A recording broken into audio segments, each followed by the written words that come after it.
Chip, hello. Hello. Can you hear us? Yes, ma'am. You got me? Okay, I can see that you're talking to us, but I can't. Oh, hang on one second. Chip, Yep. Yep. all right, try now. How about now? Yep, gotcha. All right. Very All good. good. Yes, I think it was on my end. So thank you for joining us. We're gonna start with questions here in a minute, but just to kick off today, maybe tell us a little bit about what this week, or I should say, maybe weekend leading into this week has felt like for you, and then just really kind of what today and tomorrow will start. On your end, give us a little bit of what your calendar looks like if we had the opportunity to look at it. Yeah, certainly with Rolex 24 2 weeks ago, the team's been working really hard to get the facility ready. And, we had to be prepared for the crowd for the Rolex 24. So having that 1 week in between, really, it was more about getting the NASCAR road course put together and then getting ready, for this week, just replenishing supplies, painting logos, the things that aren't really behind the scenes things that we have to do to prepare for our sport's biggest weekend and certainly our biggest day on Sunday with the Daytona 500. So a lot going on behind the scenes, and really looking forward to tomorrow night with the Busch Clash on the road course under the lights, and then obviously throughout the rest of the week. All right, we're going to go ahead and open for questions now. If you have a question for Chip, please raise your hand. And once again, you may raise your hand within the Zoom platform or send us a chat. We'll monitor that as well. And to kick us off, we're going to take our first question from Jenna Fryer. Go ahead, Jenna. Thanks, Amanda. Hey, Chip, how you doing? Hey, how's it going? Good, thank you. A lot of eyes on Tampa last night, and the mayor said she was embarrassed today by scenes of people not wearing masks outside the stadium. I'm wondering what your thoughts are heading into this. You're going to have a few thousand more than the Super Bowl had, and how you plan to sort of keep things correct in the pandemic. Yeah, the great thing, Jenna, for us is that we've had now almost a year of practice. We opened up for fans last summer for the WeatherTech IMSA Sports Car Series, two road course, or the road course weekend, and then the Coke Zero Sugar 400, and then 2 weeks ago for the 2021 Rolex 24. So we have a lot of practice. Everybody here knows the protocols front and back. We have a lot of staff from across the street in the IMC that are going to be helping just with mask enforcement. It's an ongoing process throughout the event day. So, people do get mask fatigue, and we understand that. But at the same time, our job is to enforce the rules and keep them safe. So you'll see a number of folks from different departments across the street that will be focused on mask enforcement, both inside the venue, also inside the infield. And we actually had pretty good compliance a couple of weeks ago for the Rolex 24. But again, it just takes everybody constantly reminding our guests that they need to wear a mask. It's for their safety and the safety of others. But we've been successful with that method so far. Thanks, Chip. Okay, we're going to take our next question from Bob Pockris. Go ahead, Bob. Yeah, Chip, is there anything significant that you felt you learned last year that you're implementing different for this year as far as COVID and protocols and that kind of thing? I mean, I think, Bob, every time we open up the venue, we learn something. I think it's really more about just the flow through the gates and how we're spacing people out. For the July IMSA race, we learned a couple things that just spacing people and how we control the flow through the gates. That was probably the biggest lesson learned. That the gates are controlling the flow versus the screening. So we spread out the screening from the actual gate where you get your bags checked and get you through the gate. But honestly, we've gotten a lot of practice. The team here has hosted the number of events that I've mentioned before, but then we've also been a part of the team at Homestead Miami Speedway. We've also, the same team has also gone to Talladega Super Speedway for their two events during the pandemic. So it's a lot of the team that has been on the front lines throughout the entire pandemic to help welcome fans back safely. And so again, things that we learned at Talladega, we brought here, vice versa. I do think that we have a very sound protocol hosting fans in the venue safely, and certainly in the infield as well.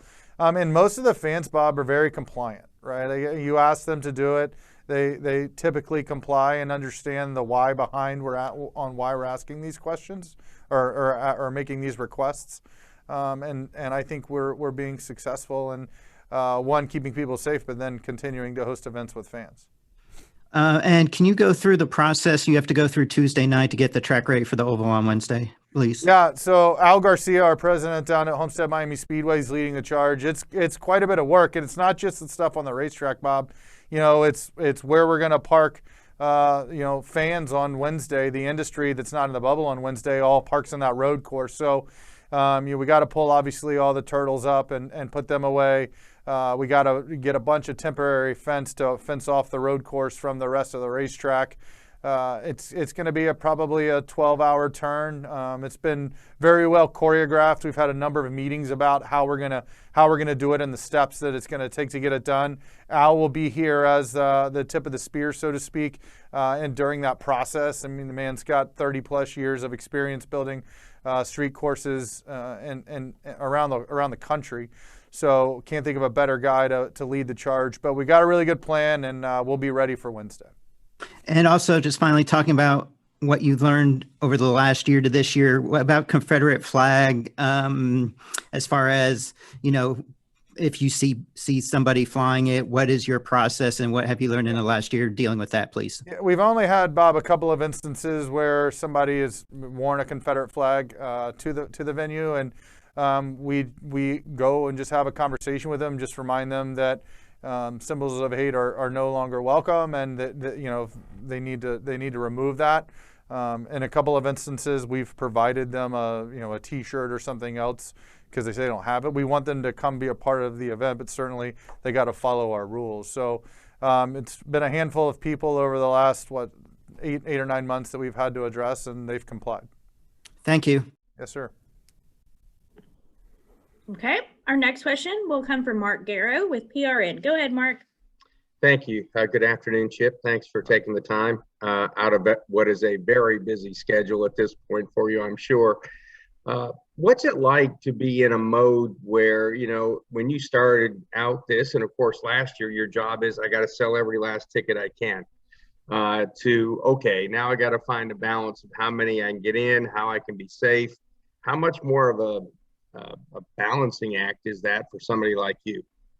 Well, I mean, it's definitely a change in mindset, but I think certainly we're just fortunate that we're able to have fans in the stands and at any number. I think it's a privilege at this point to be able to do that, to have an event where you can welcome back race fans safely to the event. So we've all had to change a little bit of our mindset on, hey, we don't need to sell 101,000 tickets.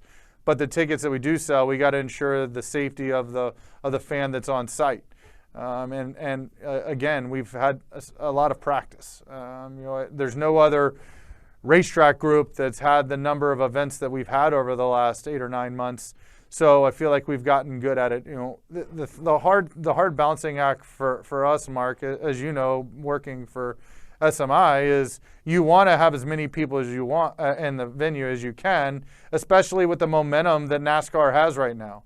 But we got to think a longer term. We got to think about not just what's happening in 2021, but what's going to happen in 2022 and beyond. And I'm really proud that we've taken that longer term play on how we're going to manage it. We're doing some really special things for displaced fans. For the 500, we've had a number of drivers that'll do some interactions with them.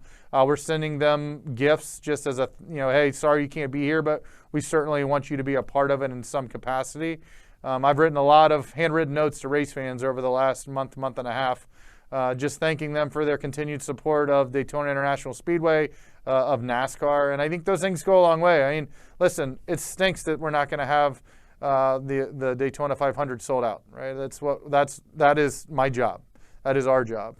But I think like I said, it's a privilege to be able in today's environment to be able to host fans, and for us to be able to do it safely is something that we take seriously, and we're going to make sure they have a great time while they're here.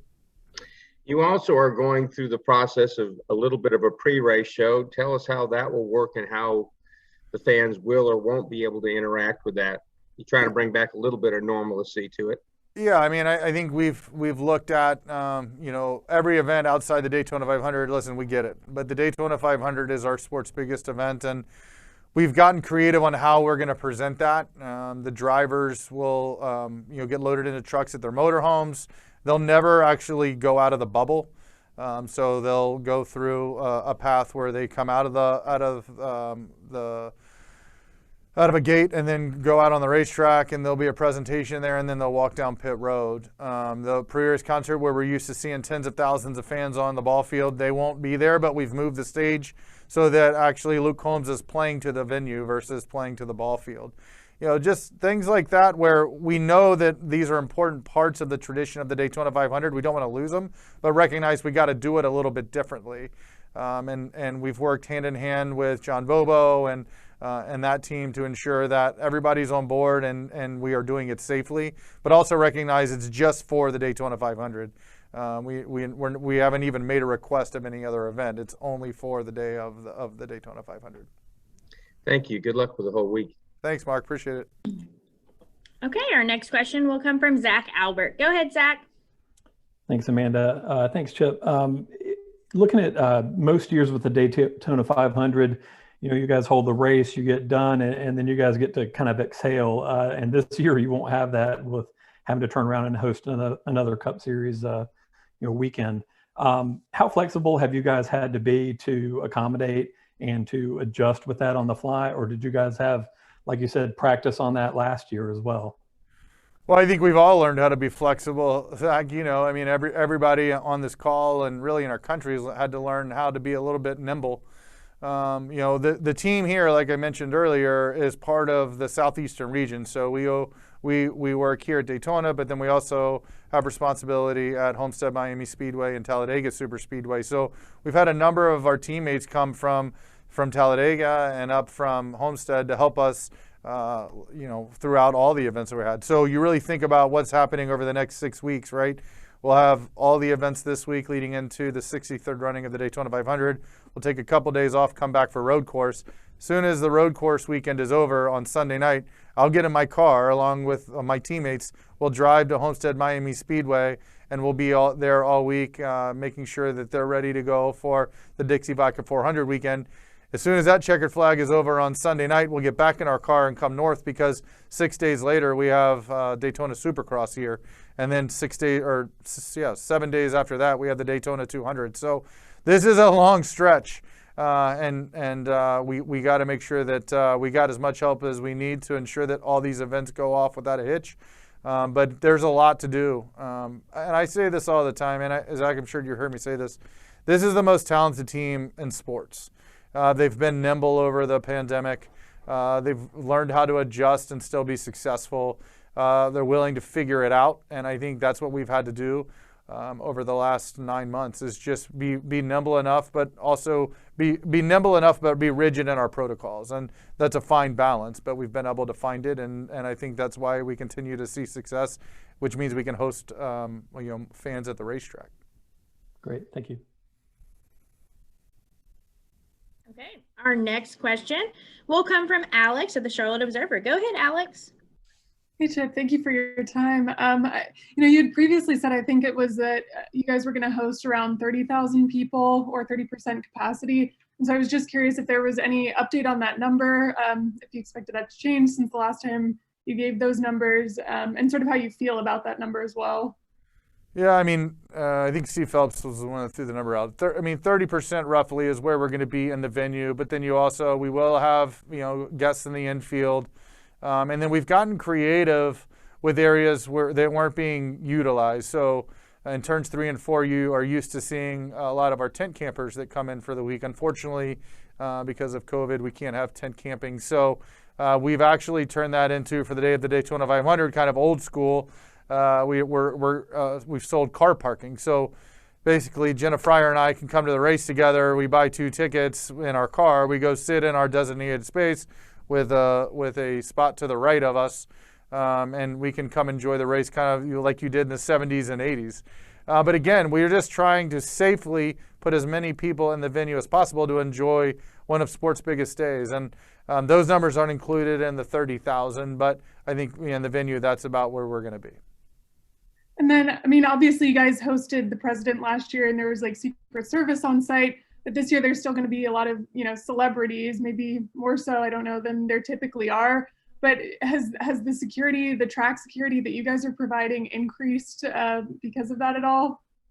No, I mean, I think the security around the Daytona 500 last year was in place to protect our fans and the president. I mean, we have a number of security measures that are in place, some visible, some non-visible, and we deploy a lot of assets around the Daytona 500 from state, local, and federal authorities to ensure the safety of our fans. So we'll have some of those in place, but 30,000 people roughly is a pretty manageable number.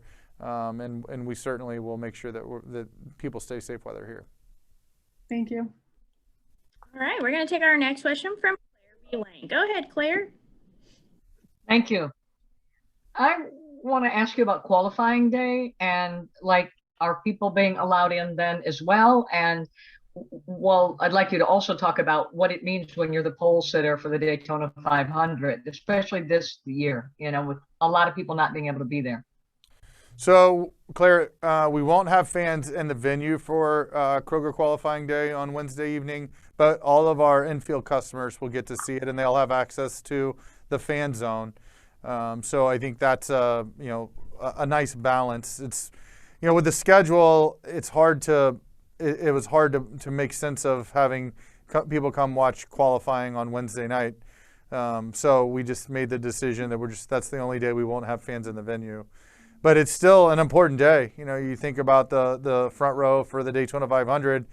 After Wednesday, they can take a deep breath because they know they're going to start on the front row. And, looking at Thursday's duels with cars that are going to have to qualify by racing their way in, they're going to take chances. And the two folks that are sitting on the front row won't have to worry about that. They can just, see what their car does and see how the cars can react, who they can work with, and really use it as an opportunity to dial it in for Sunday, where some of these other cars are going to be battling to try to make the race. And so people that are not there for qualifying to kick off the week can then get on the infield virtually, right? No, I mean, it'll be broadcast live on FS1, but the folks that can see it live will be in the infield, camping in the infield. Yes, ma'am. I see. Okay. Thank you so much. I appreciate it. See you. Okay, we're going to take our next question from Anton with ASN Media. Go ahead, Anton. You're on mute, Anton.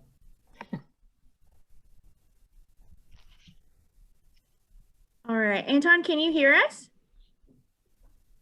Okay, we'll give you a second to get settled. Go ahead, Tucker, with your question, and then we'll go back to Anton. Go ahead. All right. Chip, as we've seen from the public filings at tracks like Dover, the track admittance, and I assume stuff like that would also include infield stuff, is not the be-all, end-all for track revenue these days.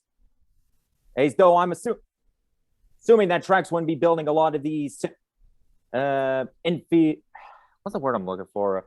In fan zone amenities and stuff like that. So if it wasn't still important. So from your experience as both track president of Daytona and your previous tenure at Darlington, how important is ticket revenue and stuff like that still?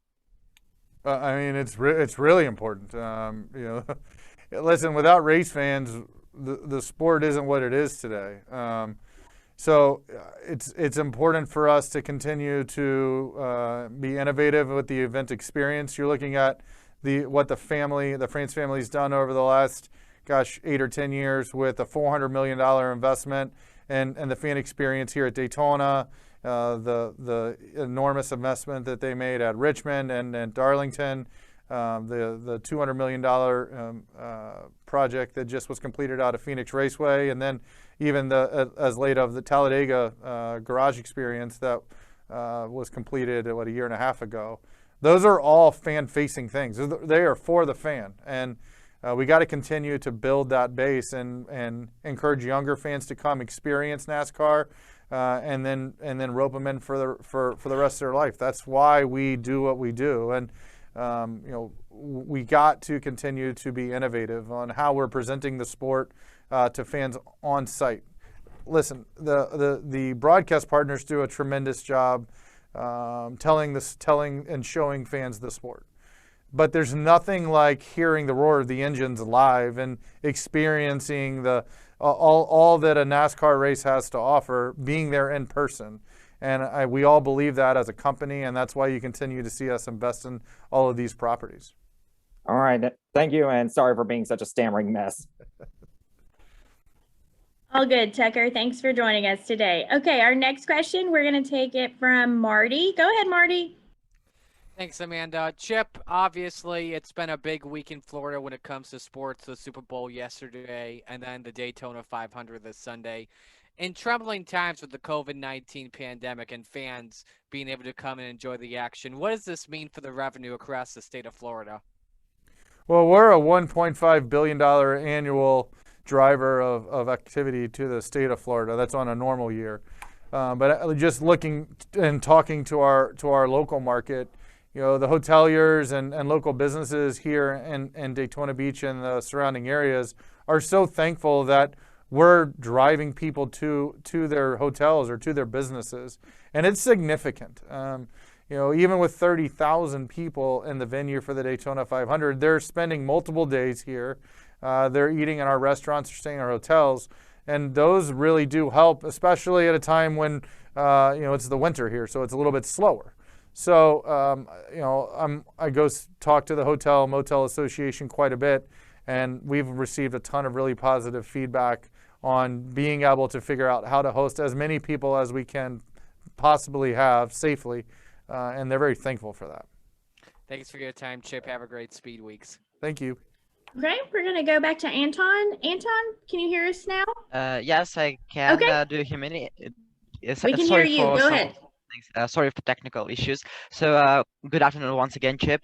So, safety is crucial in motorsport, and it is vital to improve it again and again. So, have any changes been made in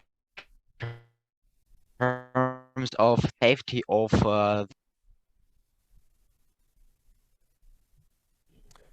Okay, I think Anton's question was going a little bit in and out, Chip. I think what he was asking if there have been any specific safety changes or improvements that have been made since the last time the NASCAR would have been at the track. So, Anton, I think Amanda can help you with the safety innovations that have made on the race cars, since I'm assuming you're talking about Ryan Newman's wreck last year, and she can, or somebody on the PR team can give you exactly what's been done to the race car. You know, we continue after every accident, we review how we can be better. I mean, that's what we do, and we have spent a lot of time and energy on training and making sure that the right people are in the right place at the right time to keep our competitors and our fans, for that matter, as safe as possible. So, you know, it's an ongoing process, and things like the Ryan Newman incident aren't the reason we do it. We're always trying to improve our procedures, our protocols from a safety perspective, and that's always our number one priority. You know, on both fronts, on the racetrack, but also for our fans that are here in the stands. So. Absolutely, but I think Amanda can help you with what they've done to the race cars since the Ryan Newman incident. Thanks, wishing you all the best for the Speed Weeks. Thank you so much. All right, we are going to take our final question from Greg Engel. Go ahead, Greg.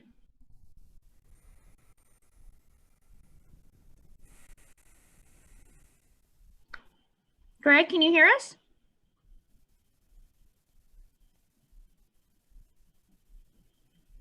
All right, Bob, do you happen to have a follow-up question? I do not. Thank you. Okay, all good. Greg, just checking in one more time. Can you hear us? Yeah, can you hear me now? I'm sorry. I can hear you now. Go ahead. This is my first mobile Zoom call, so obviously I'm not very good at it. Hey, Chip, I was wondering about the, would it be safe to say that yeah, you're caught the revenue coming in from the 30,000 you're going to let in, or the 30% or however many, but would it be safe to say that the TV revenue is also a big driver of the revenue and helps in these kind of times? I mean, listen, the TV is absolutely an important part of our business, and not just from a financial perspective, but how it's presented to millions of people across the world. And I think that is an opportunity for us to continue to engage a new audience. And I think if you looked at what Fox did promoting the Daytona 500 and some of their biggest events like the NFC Championship a couple of weeks ago, and the amount of money they're putting behind it, it's an important product for them. And it will continue to be. NASCAR is an important part of both NBC and Fox's portfolios. So I'm not trying to skirt your question. I just think it's all. I mean, yes, it's an important part of our business model, but it also is an important part of our business model, not just from a financial perspective, but how we're continuing to introduce NASCAR to new audiences. And I do appreciate that. Quick follow up. Sponsors obviously are also a big deal. We're going to be able to have I'm assuming some in-person stuff going on. How hard has it been to try and navigate allowing sponsors to use some of the suites and some of the different things that they've done that they learned, the lessons that you've learned over the year in terms of sponsors helping to do some activations at the track? Yeah, I mean, it's great to see that a lot of our partners are going to come back and host people at the Daytona 500. You'll see some activations up front from a display perspective, which we didn't have last year. You're going to see, obviously corporate partners that are entertaining around the 500, but we're not doing it at full capacity, right? So we're operating at 50% capacity in all of our suites. But it's an important part of our business model, just like television, right? We live and die by the partners that come and be a part of our sport. So for us to be able to welcome partners back to our sport's biggest day in the Daytona 500 is something that we've figured out, and I think we have the right protocols in place to keep them safe, but also make sure they have a great time. Thank you, my friend. I look forward to seeing you this week. Thank you. All right, Chip, thank you so much for joining us. We appreciate you spending time with us on what we know is a very busy week. And best of luck this week with Speed Weeks and the Daytona 500 on Sunday. Thank you so much. You all have a great day.